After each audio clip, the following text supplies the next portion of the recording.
31வது ஸ்லோகம் பார்த்துட்டு இருக்கோம். தத்வா சாபம் சரேவத்யை கர்கோக்த விதினா முனே சமாராத்யாம்பிகாம் தேவீம் சுக சௌபாக்ய பாகபூத். தத்தே சாபே அப்படின்னாக்கா சாபம் கிடைச்சவன் அப்படின்னு நம்ம 29வது ஸ்லோகத்துல பார்த்தோம். இங்க தத்வா சாபம் அப்படின்னாக்கா இந்த ரேவதி நட்சத்திரத்துக்கு சாபம் கொடுத்துட்டு அப்படின்னு அர்த்தம். கிருதவாக் மகர்ஷி என்ன பண்ணினார்?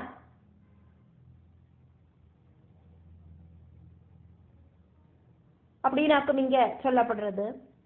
தத்வா சாபம் ச ரேவத்யை கர்கஹா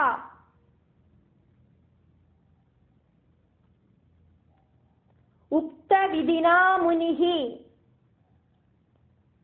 கர்கோக்த விதினா முனிஹி சமாராத்யாம் அம்பிகாம் தேவீம் சுக சௌபாக்ய பாகபூத். தத்வா சாபம் சரேவத்யை கர்கோக்த விதினா முனே சமாராத்யாம்பிகாம் தேவீம் சுக சௌபாக்ய பாகபூத். இந்த ரேவதி நட்சத்திரத்துக்கு ஒரு சாபத்தை கொடுத்து தன்னோட கோபத்தை தணிச்சார். அதுக்கப்புறமா கர்கமாமுனி சொன்னபடி பிரபஞ்ச மாதாவான துர்கைய ஆராதிச்சார். அப்படி ஜெகதம்பிகைய ஆராதிச்சு சுக சௌபாகியங்கள் எல்லாம் இந்த கிருதவாக் முனி அனுபவிச்சார். அப்படிங்கிற வரைக்கும் இந்த 31வது ஸ்லோகம் வரைக்கும் அப்படி ஒரு கதை. ஸ்கந்த உவாஜா ஸ்லோகம் 32. இதுக்கு முன்னால 31வது ஸ்லோகத்துல நம்ம கிருதவாக் முனியோடு கோபத்தையும் அவரு கோபத்தால அந்த ரேவதி நட்சத்திரத்தை சபிச்சதையும் ரேவதி நட்சத்திரம் குமுதமலையில போய் விழுந்து அந்த குமுதமலை அப்படிங்கிற அந்த பர்வதம் அதுக்கப்புறமா ரைவதகம் அப்படிங்கிற பேரில அழகான மலையாயிட்டு நிற்கிறதையும் நம்ம பார்த்தோம். அதுக்கப்புறம் கோபம் தணிஞ்சு சொஸ்தமான மனசோடு கூடிட்டு கர்கமாமுனி சொன்னபடி ஜெகதம்பிகையை ஆராதிச்சு சுக சௌபாகியங்கள் அனுபவிச்சார் கிருதவாக் அப்படிங்கிற வரைக்கும் நம்ம 31வது ஸ்லோகத்துல பார்த்தோம். இந்த 32வது ஸ்லோகத்துல ஸ்கந்தன் அகஸ்திய மாமுனிக்கு இந்த கதையை கண்டினியூ பண்றார். மேலேந்து வானத்திலேந்து கீழே அந்த குமுதமலையில விழுந்த நட்சத்திரத்துக்கு அதுக்கப்புறம் என்ன சம்பவிச்சது அப்படிங்கறத சொல்றார்.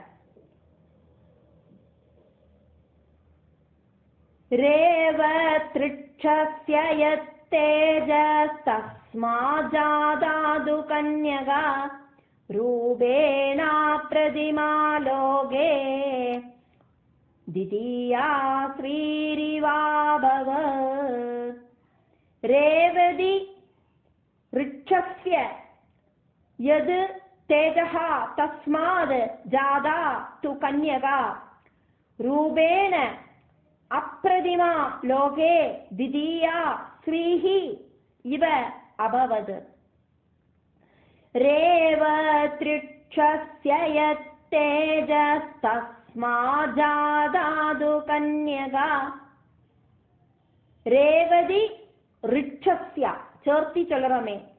ரேவத்ருட்சஸ்ய யத்தேஜஸ்தஸ்மாத் ஜாதாது கன்யகா ரூபேணா பிரதிமா லோகே திதியா ஸ்ரீரிவாபவத். பால்கடலில் இருக்கிற மகாலட்சுமிக்கு துல்லியமாயிட்டு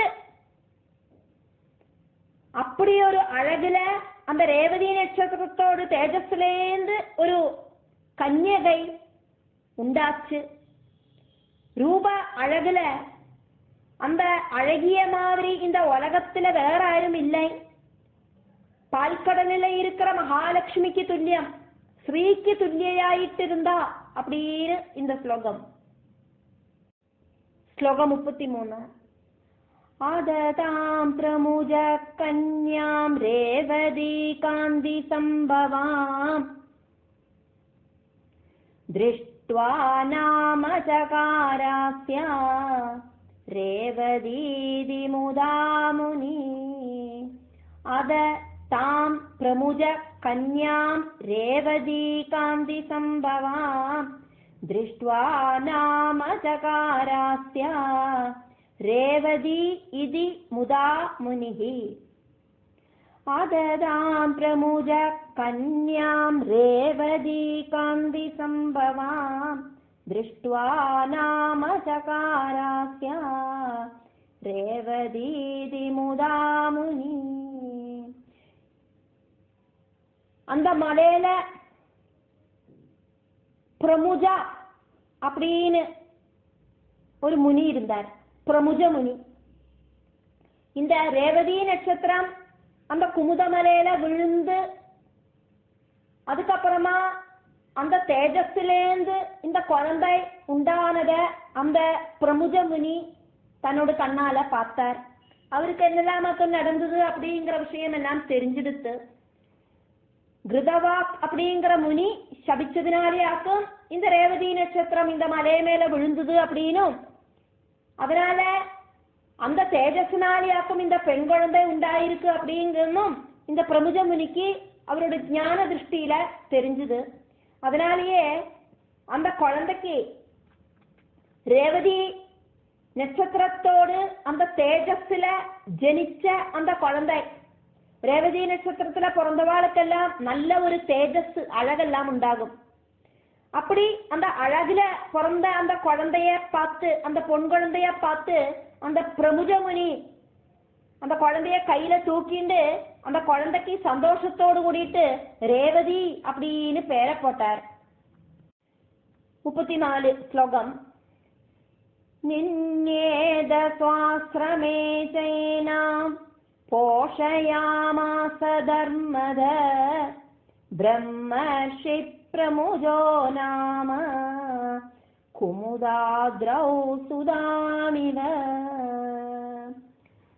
நின்யே ஹே அத ஸ்வ ஆஸ்ரமே ச ஏனாம் போஷயாம் ஆச தர்மதஹ பிரம்மர்ஷிஹி பிரமுஜோ நாம குமுதாத்ரௌ சுதாம் இவ.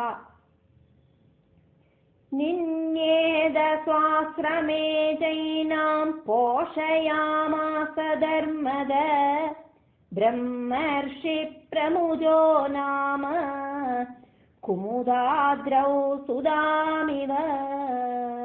பிரம்மர்ஷியா இருக்கிற பிரமுஜன், பிரம்மர்ஷி அப்படின்னு சொல்றது நிறைய நிறைய ஹோமங்களும் யாகங்களும் எல்லாம் பண்ணி அப்படி ஒரு நல்ல ஒரு சாத்விகமான அவஸ்தையில எத்தின முனி. அக்னிஹோத்திரங்கள் எல்லாம் பண்ணி காயத்ரி மந்திரங்கள் எல்லாம் ஜபிச்சு சூரியனை பிரீதிப்படுத்தி அக்னி தேவனை பிரீதிப்படுத்தி இப்படி சதா சமயமும் பகவான கூப்பிட்டு இருக்கிற அந்த ரிஷி பிரம்மர்ஷி.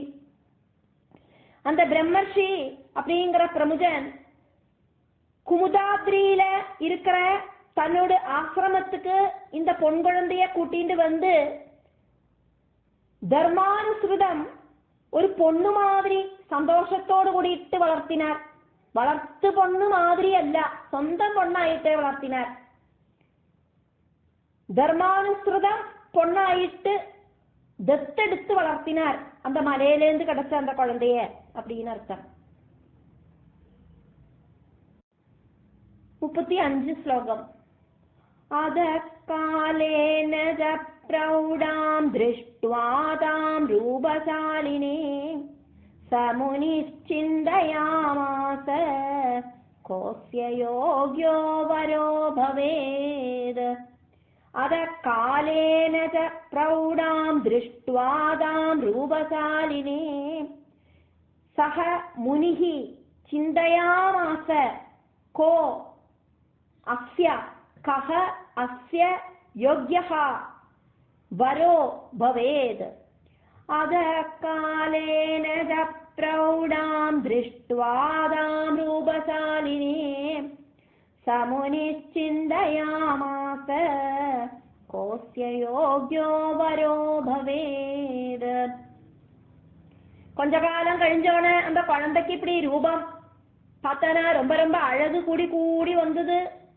அந்த அழகோடு பிரௌடிய பார்த்துட்டு முனி இப்படி யோசனை பண்றார், ரொம்ப ரொம்ப அழகியா இருக்கிற இந்த பொண்ணுக்கு, என்னோட பொண்ணுக்கு யோக்கியனான ஒரு வரன் ஆராயிருக்கும் அப்படின்னு.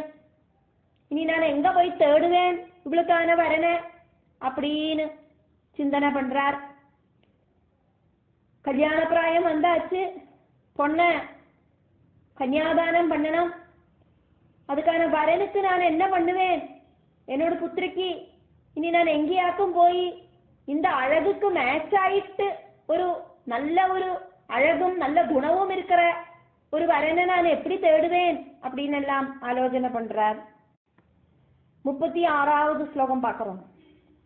பகுதான்வேஷயன்ஸ்தஸ்யா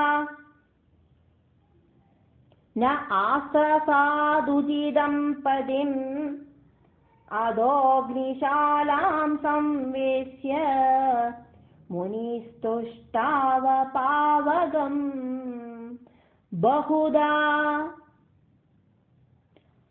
அன்வயன் தஸ்யா ந ஆசசாத் உஜிதம் பதிம் ததஹ அக்னிசாலாம் சம்விஷ்ய முனிஹி துஷ்டாவ பாவகம். பகுதான்வேஷயம்ஸ்தஸ்யா நாசசாதோஜிதம் பதிம் ததோக்னிசாலாம் சம்வேஷ்ய முனிஸ்துஷ்டாவ பாவகம்.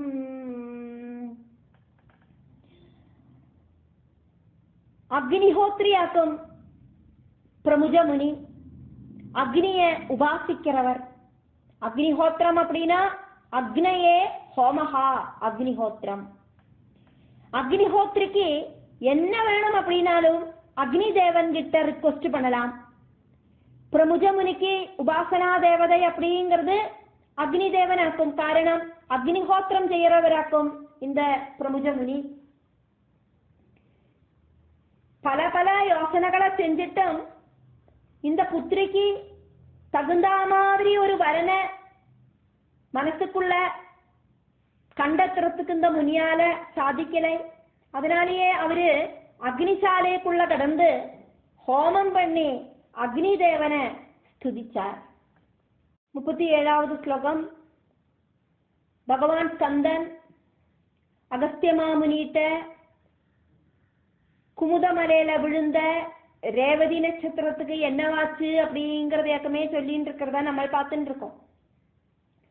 கன்யாவரம் ததாசம் சத் பிரீதஸ்தமபிஹவ்யவாத் தர்மேஷ்டோ பலவான் வீரா பிரியவாகவராஜித.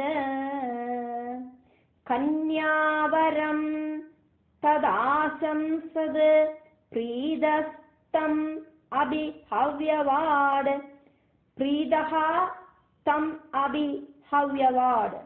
தர்மிஷ்டஹா தர்மிஷ்டஹா பலவான் வீரஹா பிரியவாக் அபராஜிதஹ. கன்யாவரம் ததாசம் சத் பிரீதஸ்தமபிஹவ்யவாத் தர்மேஷ்டோ பலவான் வீரா பிரியவாகவராஜித. அக்னிதேவனை பிரீதிப்படுத்துறார் அப்படிங்கறத நம்ம பார்த்தோம். பிரமுஜ முனி, அந்த பிரமுஜ முனியோட அந்த அக்னி பூஜையில அக்னி தேவன் சந்தோஷமாயிட்டு அந்த அக்னிக்குள்ளேந்து ஒரு அசரீரி வாக்கியம் இப்படி சொன்னார். கவலைப்படாம இரு முனி, உன்னோடு புத்திரிக்கு யோசிச்ச வரன் ஆராக்கும் அப்படின்னு நான் சொல்றேன் அப்படின்னு தர்மிஷ்டனாயிருப்பன், அவன் பலவானாயிருப்பன், வீரனாயிருப்பன், நல்ல நல்ல வார்த்தைகள் பேசுறவனாயிருப்பன், எங்கேயும் தோக்காதவனாயிருப்பன் அப்படின்னு எல்லாம் அக்னி தேவன் சொல்றார். ஸ்லோகம் 38. துர்தமோ பவிதா பர்த்தா முனேஸ்யா பிருதிவிபதே இதி ஸ்ருத்வா வஜோ வஹ்னே பிரசன்னோ பூன்முனிஸ்ததா. துர்தமஹ பவிதா பர்த்தா முனேஹ அஸ்யாஹ பிருதிவிபதிஹ இதி ஸ்ருத்வா வஜஹ வஹ்னேஹ பிரசன்னஹ அபூத் முனிஹி ததா. துர்தமோ பவிதா பர்த்தா முனேஸ்யா பிருதிவிபதே இதி ஸ்ருத்வா வஜோ வஹ்னே பிரசன்னோ பூன்முனிஸ்ததா. துர்தமஹா, துர்தமன் அப்படின்னு பேர் இருக்கிறவனாக்கும் உன்னோட புத்திரிக்கு கணவனா வருவன்.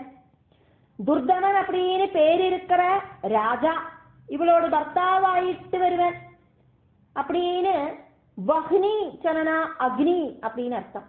இந்த அக்னியோட வார்த்தைகளை கேட்டுட்டு மகர்ஷிக்கு ரொம்ப ரொம்ப சந்தோஷம் உண்டாச்சு அப்படின்னு இந்த ஸ்லோகம்.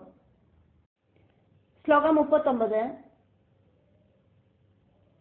தெய்வாதகேடகவ்யாஜாத் தட்சணாதாகதோ நிருப துர்தமோ நாம மேதாவி தஸ்யாஸ்ரமபதம் முனே. தெய்வாத் அகேடக வியாஜாத் தட்சணாத் ஆகதோ நிருபஹ துர்தமஹ நாம மேதாவி தஸ்ய ஆஸ்ரமபதம் முனேஹே. தெய்வாதகேடகவ்யாஜாத் தட்சணாதாகதோ நிருப துர்தமோ நாம மேதாவி தஸ்யாஸ்ரமபதம் முனே. அக்னி பகவான் இப்படி எல்லாம் அனுகிரகம் கொடுத்துட்டு அப்பிரத்யட்சமானதுக்கு அப்புறம்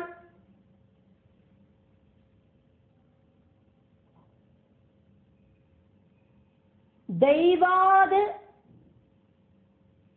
அகேடக வியாஜாது பாக்கியத்தால அந்த டைம்ல நாயாட்டுக்கு போயிட்டு வரா மாதிரி புத்திமானான துர்தம ராஜா அந்த முனியோட ஆசிரமத்துக்கு வந்து சேர்ந்தார். இப்போ அக்னி பகவான் துர்தமன் அப்படின்னு பேர் இருக்கிற ராஜாவாக்கும் உன்னோட புத்திரியோடு கணவரா வருவர்.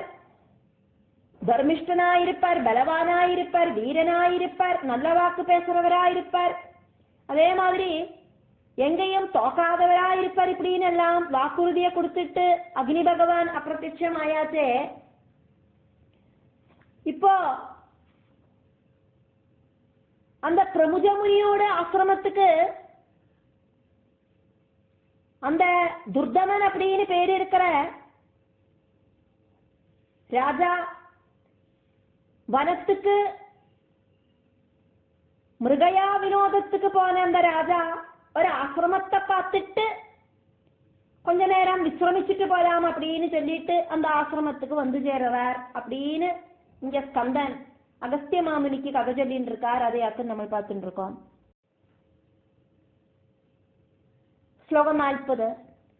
புத்ரோ விக்ரமசீலஸ்ய பலவான் வீரியவத்தர காளிந்தி ஜடரே ஜாதா பிரியவ்ரத குலோத்பவ. புத்ரஹ விக்ரமசீலஸ்ய, விக்ரமசீல அஸ்ய பலவான் வீரியவத்தரஹ காளிந்தி ஜடரே ஜாதஹ பிரியவ்ரத குல உத்பவஹ. புத்ரோ விக்ரமசீலஸ்ய பலவான் வீரியவத்தர காளிந்தி ஜடரே ஜாதா பிரியவ்ரத குலோத்பவ.